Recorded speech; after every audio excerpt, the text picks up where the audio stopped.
ดาอ่อนนอมคือน้ำลังตามสายชนโม่บันดลได้เป็นก่อนผู้เก่าวันปัญญากวงแฟนทางกวางที่รอทาผมสายฝนมนสวรรค์บ่ทันสิ้นสัมพันธ์ห่วงสัจจะเที่ยงบ่มีลวงเพราะในส่วงมันอ่างแน่นแฟนตั้งแต่นางรอนาที่แรกที่พบพ่อรักเริ่มก็สัมพันธ์จิตแนบสนิทอยู่ในสวงเป็นห่วงแฟนใส่แน่นหนาว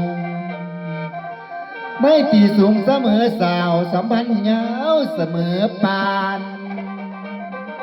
หากยังอยู่ให้ยาวนานจนนิรันดร์สัวปาน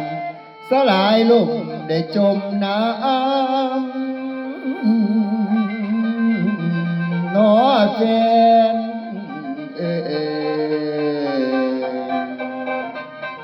ฝากพี่น้อง